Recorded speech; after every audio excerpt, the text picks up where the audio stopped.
The following video contains graphic content. Viewer discretion is advised.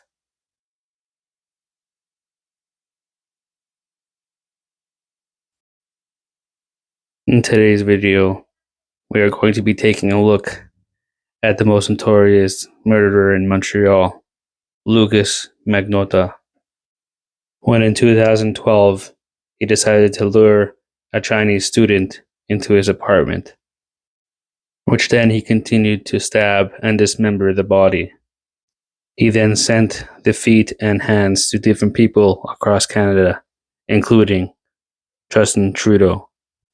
We will be visiting his apartment building and looking at the place where he dumped the torso in the suitcase.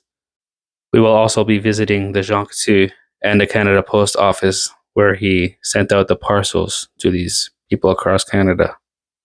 We will also be including and seeing the video of Luka Magnotta's apartment just after a police officer found the dead body.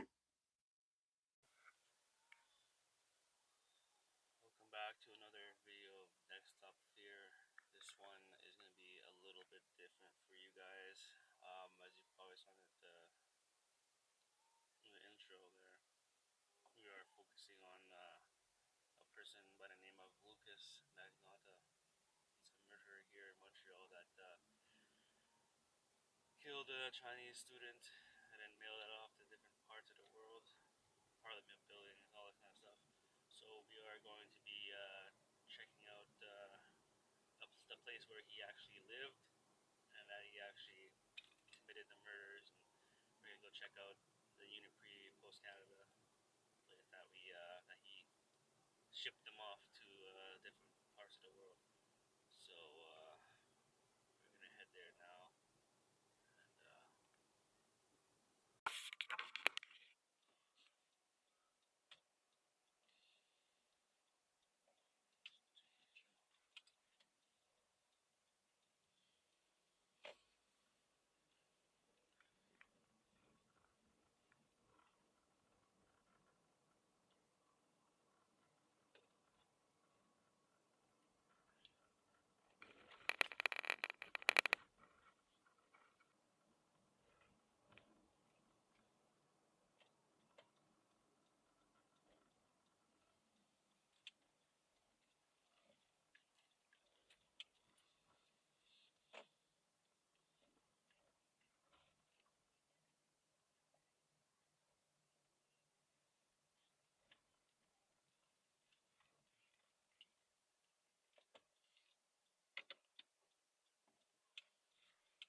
Alright guys, can you guess where I am?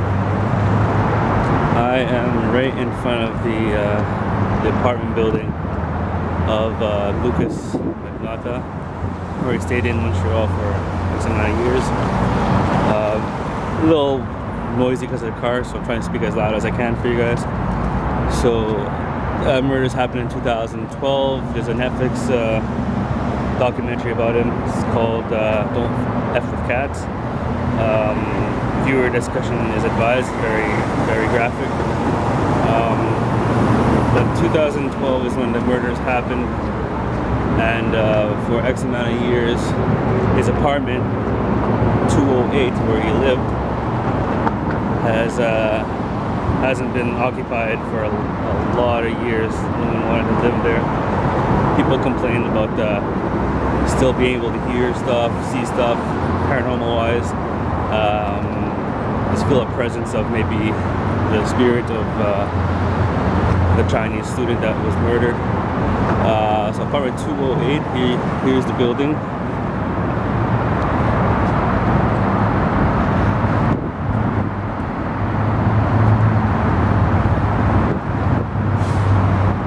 I tried to see if there was any security officer there, because they have a security desk there, to see if I can ask some questions about it.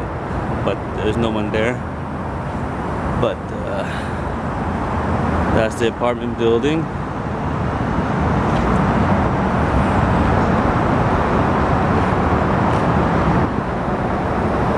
I never thought that in a million years that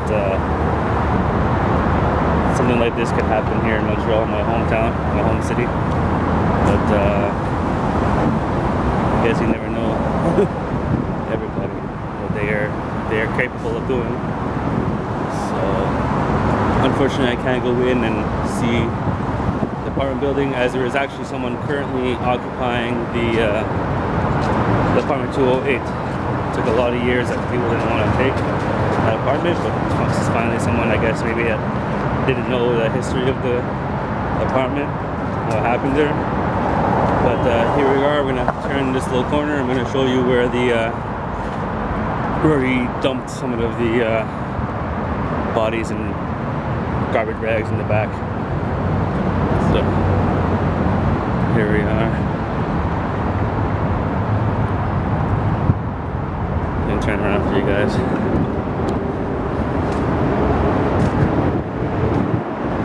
So I'm not exactly sure what apartment it is. It's on the second floor, obviously, but I'm not sure if it was the front or the back. I think it was the front. I'll put some photos of the actual apartment on my thing for you guys to see.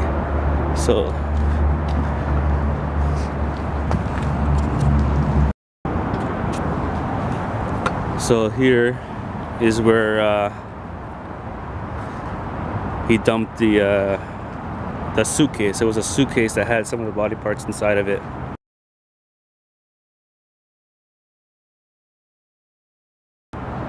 So he laid it all here to, I guess, to put in the garbage, as if no one would actually notice.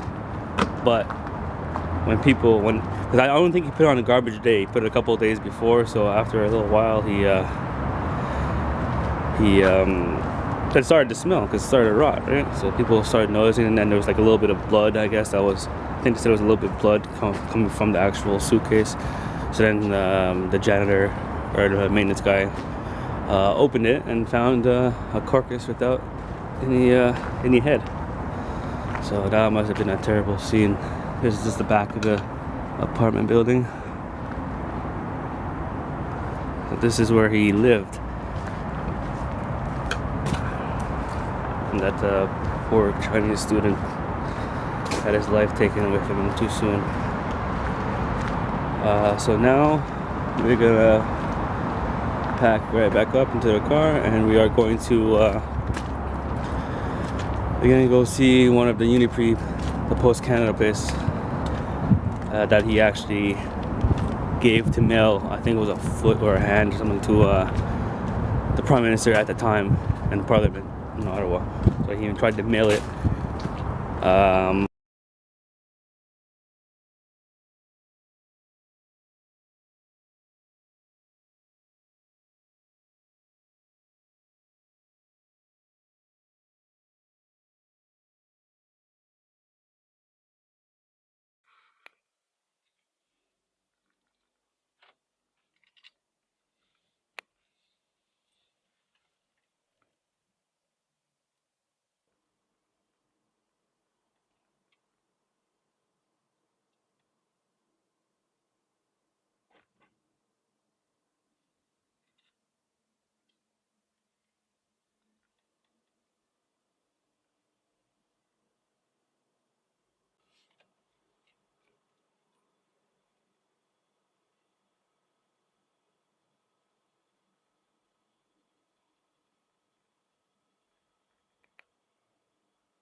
Alright guys, so it is coming up soon.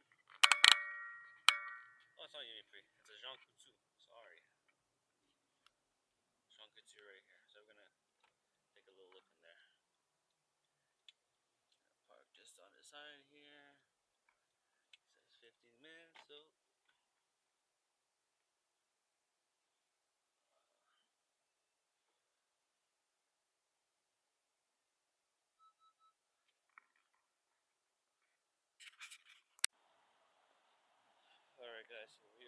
inside a little bit, but we're gonna be very discreet because I do not know how they're gonna react when we shooting in there.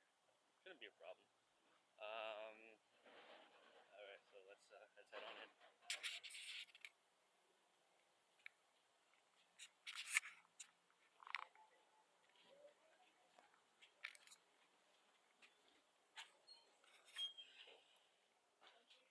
Oh, okay. Whenever you want it to work, it doesn't. No problem.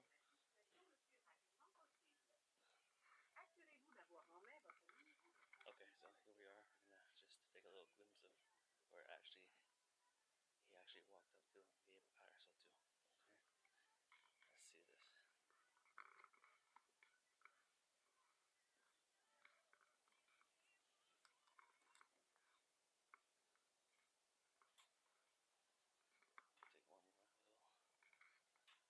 Take one more little walk by for you guys.